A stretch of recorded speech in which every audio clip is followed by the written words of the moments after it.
Thank you. It's great to be here at Casual Connect again and talking about some of our more recent activity with one of our bigger franchises, Into the Dead, and our experience bringing that to Gear VR and the Oculus Rift. Um, I'm the managing director of Pickpock, which is a game developer and publisher based out of Wellington in New Zealand. We've been around a long time, 19 years today actually, and during that time we've worked across a lot of different games, a lot of different platforms, starting out as a console work-for-hire developer, but more recently, from about 2009, working with smartphone, and that really changing the nature of our business. Some of the more popular games that we've developed include Flick Kick Football and Flick Kick Football Legends. Adventure Express is one of the games that we collaborated on with Adult Swim. Into the Dead, which of course I'll be talking about, and a lot of sports games like Rival Stars Basketball. So Into the Dead was a game that was released actually way back in December of 2012, and I guess it was a pretty interesting game at the time. In a sense, we did bring something that was a lot darker and more grim to the App Store. We wanted to create something which was quite different from other mobile games at the time, and that there was a lot of bright, happy stuff out there, but we saw that there was an opportunity, leveraging our console experience, to bring something that was a lot more cinematic, a lot more like a first-person shooter feel, but packaging it in a way that could really be experienced on mobile phone. So it's an endless runner with a very kind of cinematic feel to it. And essentially, like all endless runners, you run for as long as you can until you eventually die. There's a lot of different weapons in the game, but essentially it's pretty straightforward, and you just need to keep out of the way of the zombies to avoid the game session ending. So as I mentioned, it was released in 2012. Actually, we first concepted and prototyped it early in 2012, around February, March, and released as one of our first kind of major free-to-play titles in December that year. Since then, we've actually supported that game over the years with numerous different updates, different ports. It's been localized into several different languages and has been quite successful, generating over 56 million downloads to date, and we still have over 200,000 people playing every day, which we think is a pretty good result for a game which is over 3 years old now. We've also, I guess, been exploring different places that the game can live, originally releasing on the App Store, then Android, then Windows Phone, Facebook, more recently with Apple TV and Android TV, and most recently, of course, we've now released the game onto the Samsung Gear VR and the Oculus Rift. To speak quickly about some of our process, and we've really tried to evolve the experience of the game over time. We think it started out pretty great, and we definitely got a good response. But we've always been looking for ways to make the game more intense, to add more content, and to that end, to give an example of some of the updates we've made, has included adding a dog companion so that you could have somebody running alongside you and helping you out. We've been able to monetize that.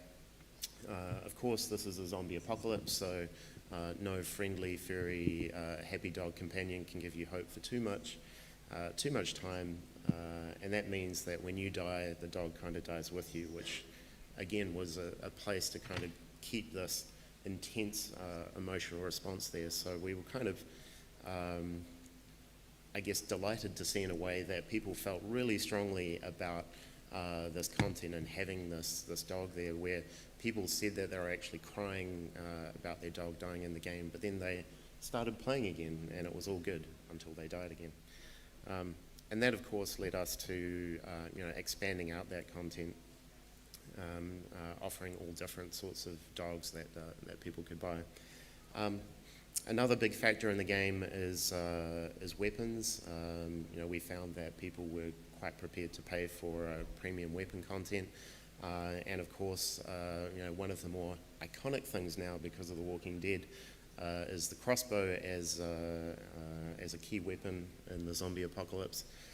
So when we put that out there as our second weapon test, that did really well.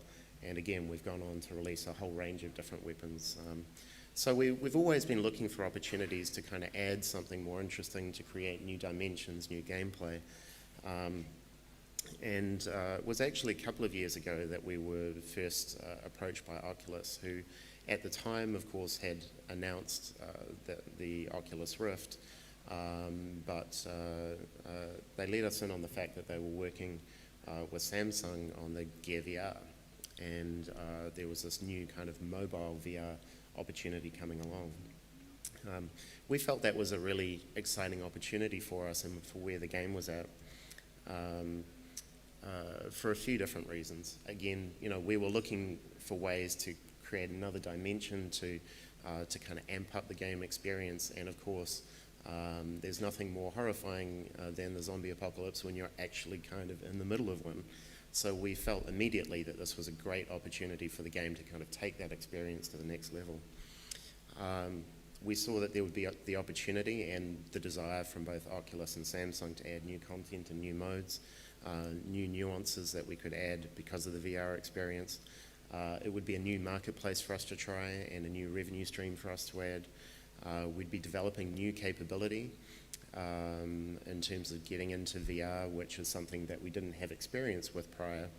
And we felt that this was a good opportunity to take a very successful franchise in a way which would probably be successful in VR, and that would give us kind of a foothold in that emerging marketplace. And of course, having a relationship with Oculus directly meant that we could get that inside word and really benefit from their expertise as they were kind of building up the platforms that they were working with. Of course, none of these things are ever easy, and there are a lot of challenges along the way. Certainly we had a lot of technical challenges, the biggest of which, and one that probably consumed the most of our development effort, was we needed to double the frame rate effectively. This was particularly challenging because Into the Dead is a game that is very, very resource intensive. It's a full 3D game with animated 3D characters. There's a lot of effects in there. And the game being built out of Unity meant that there are certain things that we couldn't just get down to the nuts and bolts and tweak things and re-engineer things. We were kind of limited a bit by some of the turnkey nature of Unity. So this was huge for us, and actually is a massive factor, I think, for any game going into VR. Something else that we didn't, of course, anticipate was that there are a lot of smoke and mirrors graphical tricks that we were using, which were exposed. And when you're looking at the game on your mobile phone, it looks like you're running through kind of lush grass and fields. But actually, when you have the opportunity in VR to look down at the ground, you can see that this is just a series of 3D planes.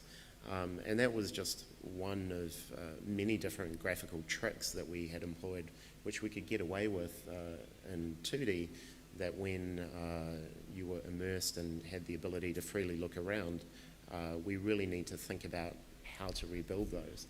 And that sort of compounded on top of the issue of needing to double the frame rate, because we needed to find most of the way of solving these problems would typically have been done with adding more geometry and more textures or more particles or whatever it might be.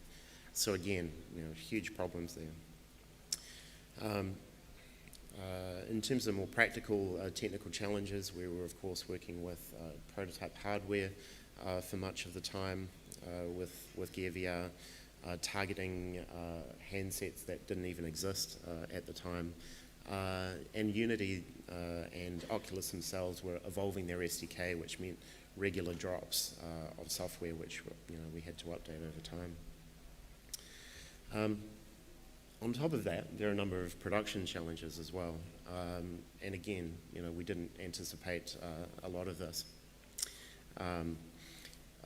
Development team Nausea, especially early in the production when we were first porting, getting those early prototypes up and running, was something we just didn't anticipate. And the game itself, there's a lot of secondary motion in there, there's a lot of forced camera turns in the original mobile game that made people almost instantly sick.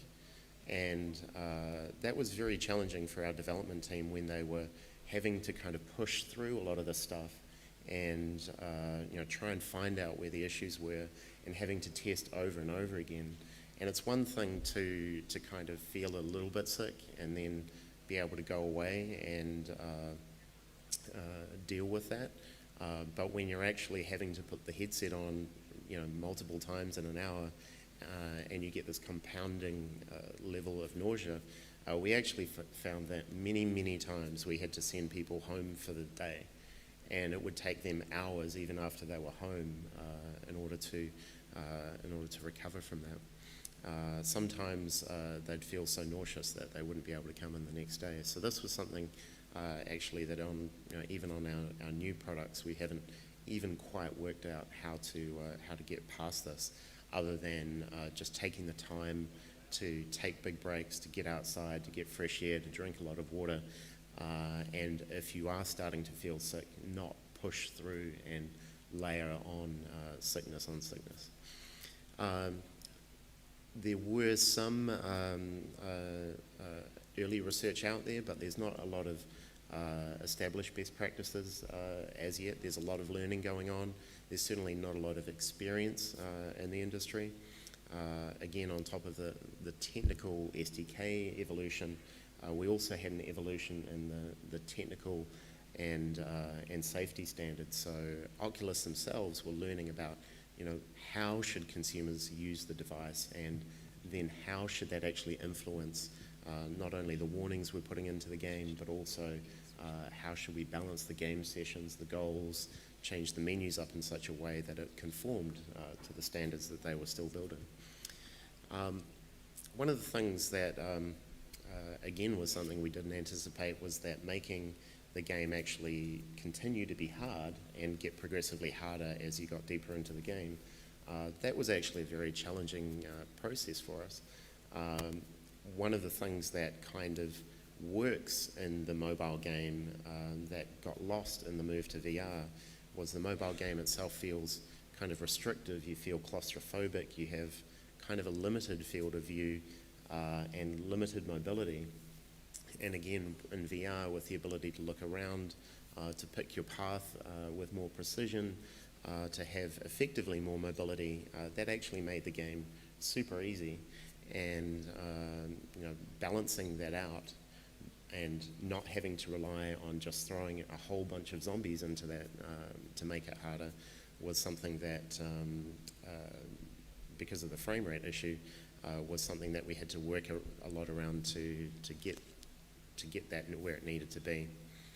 The other thing was we needed to move away from the free-to-play model to a premium business model for a few different reasons, not the least of which is the game on mobile relies quite heavily on ad-based monetization, and while there are some ad providers starting to emerge in VR, that wasn't really a practical solution for us. So we switched up to a premium business model, and that was how we proceeded from there. In terms of the results that we achieved from that, we were a Samsung Gear VR launch title in November of 2015. The game is well rated by consumers, and we're told we're consistently in the top 5 to 10 sellers on the platform. And actually revenues are double what our expectations were at the time for an ongoing monthly revenue stream. So we're pretty happy with how that has panned out. And actually month to month we're seeing those revenues trending up. So, our more recent months are actually higher than we were seeing over the Christmas period in December last year. We're also continuing to improve the game on Gear VR, and we actually just released in the last week a version of the game which doesn't require a controller anymore, so it's completely head controlled and uses the touchpad on the side. We don't have enough numbers in yet to see what the result of that is, but we're optimistic that will drive revenues even further. Beyond that, more recently, we were approached by Oculus off the success of the Gear VR version to port to Rift, and over a very short space of time, across about 5 weeks, we took the opportunity to shoot to be a launch title for Rift earlier this year. And that was a much easier process because a lot of that groundwork had already been done. And one of the things that we could focus on was actually just enriching the experience again, taking advantage of the fact that it would be, a PC as the platform, meaning we could do a lot more with graphics fidelity. We could use, more complex shaders, that sort of thing. So we were able to, in a very short space of time with a small team, actually create, a much improved version of the game, and actually the version that I would call the definitive version of Into the Dead.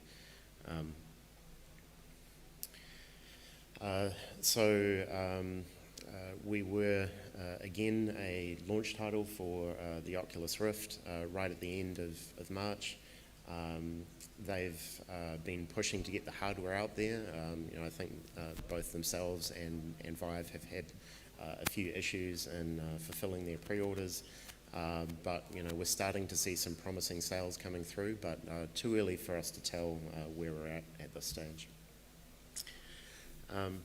In terms of how we see the VR marketplace panning out, desktop VR is in its very, very early stages, and I think it's going to be very, very challenging for games to be commercially successful outside of games where you're getting funding from one of the platform manufacturers or you're relying on VC money.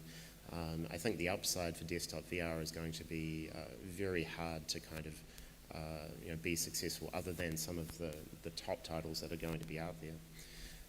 Mobile VR already has an exponentially larger install base and is growing at a faster rate. You have to imagine there's rumors about Google doing something in the space. There's slightly less, but still rumors that Apple is doing stuff in the space. So mobile VR is likely to be the platform that takes VR to the masses, and so definitely a part of the market to keep an eye on. Premium is likely to be the dominant business model for the next 18 months, while more free-to-play capability, such as ad-based technologies and in-app purchases are not only the infrastructure developed, but people work out a way to actually be able to sell and buy that stuff while you're in the middle of a VR experience. And I think it will be quite some time before we see advertisers really being able to work out how to bring brands in a kind of uniform way into these experiences in the same way that we've been able to rely on very predictable formats like interstitials, banners, opt-in video, those sorts of things. For us, we see probably brand integration and sponsorship opportunities as something that will flourish on VR. And to that end, just to give an example from what we're doing in the mobile space, we've created technologies where we can actually bring brands from a server push into our games and surface them in a way which is much more meaningful and integrated with the actual game content. And that makes a lot of sense for VR if you're actually immersed in an experience to actually have those brands surfaced in a similar way. And something, again, which we did in the mobile version, but you could see the connection to how it could work in VR, is we did a cross-promotion with a horror movie called Deathgasm, we brought a lot of those weapons from the film into the game and sold them as premium items. And there was a lot of social back and forth between our social channels and theirs, kind of pushing people backwards and forwards about, you've experienced it in the game, now go see the film, and you've seen the film, now go use those weapons in the game. So you can see how that kind of integration, content integration, licensing, sponsorship type of model could work. In terms of where it's going from here, we are of course working on Into the Dead 2, and VR is a major consideration of that. We have another game, Breakneck, which is on Steam Early Access, which we're adding VR support to right now. So that's it. I was curious, getting into VR, what do you need as a studio? You need, of course, time to to wait for the moment when VR is really a commercial opportunity. But what do you need in terms of team? Well, the team we have working on a small pilot exploratory VR project right now is fairly small. It's only 4 people between them. So one programmer, a producer, an artist, and somebody that's a bit of a designer and a bit of an organizer. So we have a very small team. I don't think you need a big team to make abstract VR games. Obviously, if you are wanting to do something that's very realistic and detailed, you're going to need a lot of content people. But I think it's the wrong time, personally, I think, to be making big bets with big teams in the VR space, especially if you're focusing your whole company on it. So I would say you can make some cool and interesting things with just teams of 3 to 5 people, and if you're exploring VR, that kind of multidisciplinary team is probably as big as you want to go right now. Hi, a lot of some VR developers working in horror have talked about the problem of how much easier it is to scare people in VR, that people get too scared, and it's actually so intense that they don't enjoy it. Did you run into any issues like this? We didn't really find that, because it's a horror game, but it's kind of a horror action game, and you kind of know what's happening.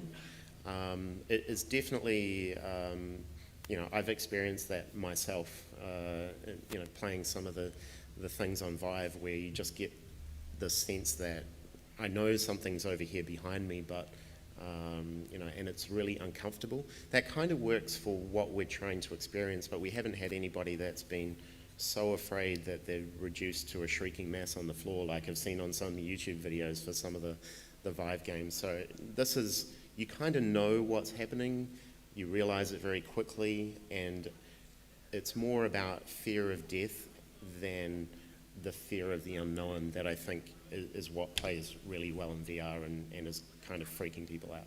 You guys, the game is an endless runner, right? Yeah. So you guys made a VR version of an endless runner, where VR you cannot really run. So I wonder what you guys did with that. Where you can't run. So yeah, I guess there are aspects of it that